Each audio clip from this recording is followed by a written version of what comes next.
All right, welcome back to the Card Chronicles with Sean. We've got two special guests. We've got Cariotti and we've got Cesar. Today we went to the Frontrow Card Show down at the Tacoma Convention Center. This place had 225 tables. It was going on today, Saturday, and then tomorrow, Sunday. And that place was absolutely packed to the point where you couldn't even walk through to the tables to where completely full. The whole thing completely full. I don't think I've ever been to a card show that was like that to where you could barely move. And we've got Cariotti, who is just getting into sports cards, and this is his first show and his first time actually getting in and trying to negotiate and buy cards and trying to figure out, what he wanted to collect. And overall, just a good experience for all of us, one to get together and then also take a look and see what everybody is buying and selling. Was very surprised to see the amount of vintage cards there. And not only were there vintage cards there, but a lot of the vendors were willing to negotiate with price, and there were some competitive pricing there. At the same time, too, you did have some older guys that their pricing was a little high, not realistic, right? Yeah, not for sure. Yeah, you would walk up and they'd have like a Beckett value on there to where it's just like you don't even walk up to those tables because they're not gonna budge on price. And then there was a good amount of people selling like Pokemon cards, and there were a few comics. But overall, just a good show. I felt like people were really trying to negotiate on price, and a lot of individual cards, right? It seemed like it was like all autos and inserts, not too many people selling boxes. Yeah, a few tables with boxes, but for the most part, I think it was individual. And yeah, we went there, not looking to spend too much money, and we've got some basic cards for sets, or Cariotti getting into some individuals of players that he wanted to collect. So what we'll do is I'll go over what I got, and then the guys will talk about what they got and what they were kind of looking for. Literally went to the show with $25. I got this Bowman Barra. There was a gentleman there selling a bunch of vintage. We were pointed to his table after some other friends, Randy and Jeff, went to his table and bought some cards. Some really good deals. This guy had cards from the early 1900s, a lot of team cards. So I just like, man, that's a nice looking Barrett. Just go ahead and add that to the collection, and that was good. Yeah. So, Cesar, what'd you get? From the same vendor, I got the Ed Lopat 1955. Right now I'm working on a 1955 top set, so I couldn't pass this one up. Pretty good deal, worked it out. I also got a PSA very good, excellent 4, Ted Klaseski. And then I also picked up, just on the dollar box, Topps Chrome Jackson Holiday. Couldn't pass that one up till debut. You never know what's going to happen. So, Cesar, how far along are you on the 1955 top set? I'd probably say I'm 45% completed, so I'm still working on it, slowly but surely. But yeah, all these vendors had a great 1955s, all around vintage, good cards, and pretty good quality too. So I was surprised at how many vendors were selling vintage, to be honest with you. Yeah. It was a good mixture of vintage and modern day sports cards. yeah, there was everything in there: basketball, football, boxing. It was everywhere. It was great. And then with the 55 set, that's got Koufax's rookie card, Clemente's rookie card. Are there any other big rookies on the 55 set that you need? Not a need? No, not right now. I mean, it's just pretty much all of them. I mean, let's be real. Who can afford a Clemente rookie card or a Koufax rookie card? No. This guy, but he ain't buying. I got kids. So cool. And then Cariotti, I know you're new to this. And this is a new experience for you. So tell us what got you into sports cards and what you're looking to collect.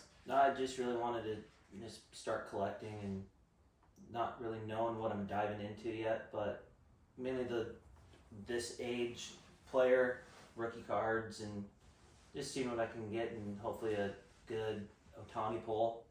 Yeah. But I picked up a Edgar card with some game used lumber, and I just saw that and just everything. Edgar Martinez, Seattle Mariner great, Hall of Famer. Yep, just hearing everything about his playing days. Obviously, I didn't see a whole lot of him playing, but just everything Dad has told me about him and all that, and kind of hard to pass it up. But then picked up some Bowman First Chromes of Paul Skeens, graded at a 9. And then a Jackson Holiday and a Ellie De La Cruz. Yeah, so and then on this Jackson Holiday, this is, I believe, a purple refractor. I was actually going to buy this if he didn't buy this. Got a good deal on this. So for somebody that's just getting into sports cards and looking to collect, advised Cariotti on getting into Bowman and pulling some individuals, and then he also went and got himself a mega box and pulled an Otani pink refractor out of that. So you enjoying it so far? So far, yeah. It's going to be an expensive hobby.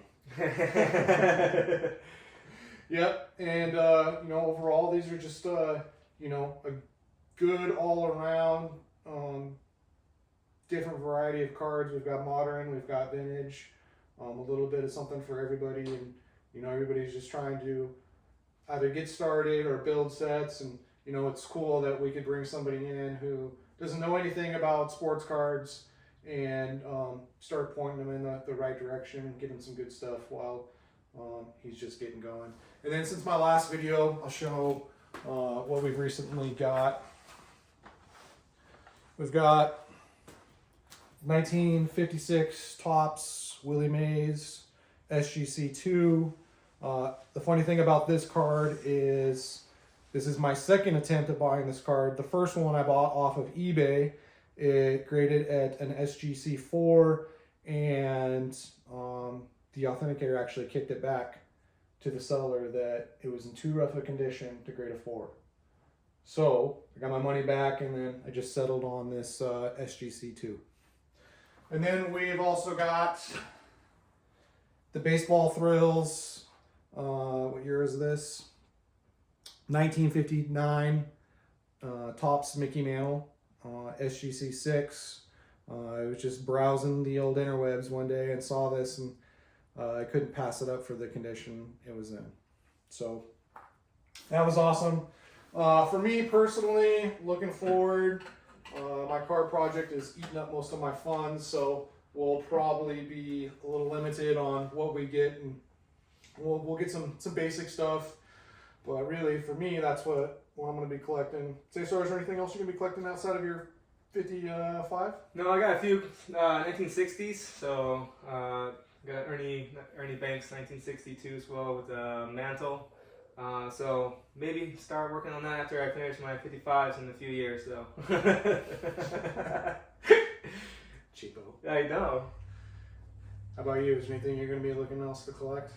Not yet. Just need to do some research and see what I want to get into. Yeah, and I think the next best thing for you too is I know you're just getting set up, making sure that you have the proper either tools or hard sleeves, penny sleeves, boxes, things to protect your cards, and find a good way to either display them or store them so that. And also the resource, Sean over here. He's the card guru. I wouldn't say I'm the card guru, but just want to help you guys out and obviously get you up to speed with everything and make sure that you have what you need. And then also we're working on our buddy Andrew, who's over in the corner, to try to start collecting some sports cards. But I don't know. We've brought him to a few shows now, and he doesn't really. He's bought nothing. Yeah, he's bought nothing. He's got more willpower than all three of us. So. Hope you enjoyed the episode. I know it's a little short, but wanted to bring a couple guests on, and the sports card collection hobby is alive and well. I couldn't believe how many people were down at that show today. I mean, thousands of people, right? Yeah, it's kept on growing for sure. So You couldn't even walk It in the started to place. get a little overwhelming. It was. It I was. mean, there was too many people there for me. Like, you couldn't even walk up to a table. There were so many people. yeah. So, if anybody from, what's the name of the show again?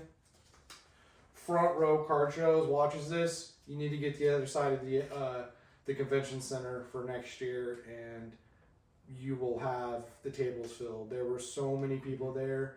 It was unreal, but good job. Definitely enjoyed the show. Or next year, just get the VIP access and get there early. You're funny. All right, thank you.